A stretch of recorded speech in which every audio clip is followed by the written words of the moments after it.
पहला एग्जाम्पल जो हम लोग करने वाले हैं मेथड्स का वो है एडिंग ऑफ टू नंबर्स। ठीक है, यहाँ पे आपको दो नंबर्स को ऐड करना है। Int a is to store the first value, int b is to store the second value, int sum जो है वो थर्ड वैल्यू को स्टोर करेगा। मेरे पास दो मेथड्स हैं यहाँ पे, one is void input and then there is empty braces यानी कि no arguments and no return type, और यहाँ पे मैं वैल्यूज़ इनपुट करूँगी। और void sum again empty spaces, it mean यहाँ पे भी कोई भी वैल्यू एज एन आर्ग्यूमेंट नहीं लेंगे और ना ही हम कोई वैल्यू को रिटर्न करेंगे। ठीक है, और यहाँ पे हम लोग क्या करेंगे, यहाँ पे हम लोग सम कैलकुलेट करेंगे और प्रिंट करेंगे सम को। ठीक है, अगर मैं बात करूँ यहाँ पे मेन मेथड का, अब आप पूछोगे कि मेन मेथड कहाँ है, तो जब आप इन फंक्शंस को क्रिएट कर लोगे, जब आप दोनों मेथड्स या जितने मेथड्स आपके प्रोग्राम में आप जब तक उनको क्रिएट करोगे, लास्ट में हम मेन मेथड को लिखेंगे, बिकॉज मेन मेथड से ही एक्चुअल में एग्जीक्यूशन हमारे पूरे प्रोग्राम का स्टार्ट होगा। ठीक है, आई एम राइटिंग इम्पोर्ट java.util.start, तो आपको पता होगा बिकॉज मैं यहाँ पे यूजर से इनपुट लेने वाली हूँ, I am using util। Next is public class sum, मेरे क्लास का नाम यहाँ पे सम है। ठीक है, ब्रेसेस स्टार्ट करते हैं और सबसे पहले मुझे यहाँ पे तीन वेरिएबल्स चाहिए, मैं सबसे स्टार्टिंग में ही तीनों वेरिएबल्स को डिक्लेयर कर दूंगी। I am writing int A comma B comma sum is equals to 0। मैंने यहाँ पे इनिशलाइज भी कर दिया है वैल्यू 0 से और मैंने डिक्लेयर कर दी बिकॉज यहाँ पे मुझे तीन ही वेरिएबल्स चाहिए। अगर आपके प्रोग्राम में ज़्यादा वेरिएबल्स की रिक्वायरमेंट है तो आप लोग उतने ही वेरिएबल्स यहाँ पे लिखोगे। ठीक है, अब आते हैं अपने फर्स्ट वाले मेथड की तरफ। It is void input and empty spaces. This is the most easiest method that we are going to make without any return type and without any parameters. Okay, input करना है values यानी कि user से value मांगनी है। जब भी हम यूजर से वैल्यू मांगते हैं तो हम यहाँ पे स्कैनर क्लास यूज करने वाले हैं। आई will right scanner and system dot in. ठीक है, ध्यान देना कि स्कैनर का एस कैपिटल होगा एंड सिस्टम का एस भी कैपिटल होगा। नेक्स्ट मैं यहाँ पे एक मैसेज दे देती हूँ अपने यूज़र के लिए that they have to enter two values.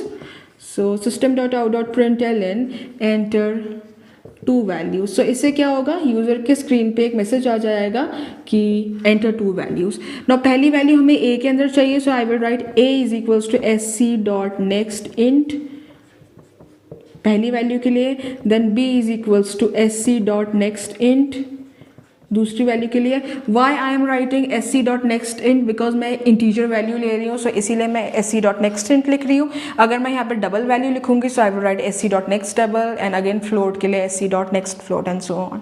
ठीक है, ये यहाँ पे लिख दिया।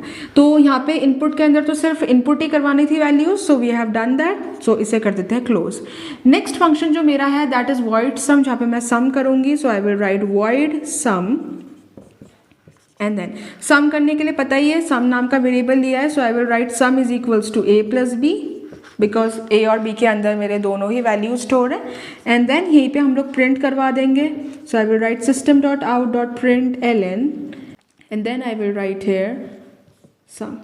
ठीक है, आपको मैसेज भी दे सकते हो साथ में, सम इज दिस ऐसे करके भी कुछ लिख सकते हो। दोनों ही मेथड्स क्रिएट हो चुके हैं, इनपुट भी क्रिएट हो गया है एंड सम भी क्रिएट हो गया है। अब आता है मेन मेथड हमारा। आपको वैसे इसके नीचे ही लिखना है but due to lack of space I am writing over here. It is public static void main and then it is string args। Again लिखने के स्टाइल को बिल्कुल ध्यान से देखना, सब कुछ लोअर केस में सिवाय एस के, स्ट्रिंग आर्स के, एस के। ओके, ये हो गया। अब जो सबसे मेन इंपॉर्टेंट चीज़ जो आपको इस पर्टिकुलर मेथड में सीखनी है इस मेथड के साथ, वो है ऑब्जेक्ट कैसे क्रिएट करते हैं। ऑब्जेक्ट क्रिएशन के लिए सबसे पहले हम क्लास का नेम लिखते हैं। यहाँ पे मेरे क्लास का नाम सम है, I will write sum sum। Okay, अब यहाँ पे ऑब्जेक्ट का नाम लेंगे कोई, ऑब्जेक्ट का नाम आपके इन वेरिएबल से अलग ही होना चाहिए। Suppose I am writing s1, तो मेरे ऑब्जेक्ट का नाम s1 है।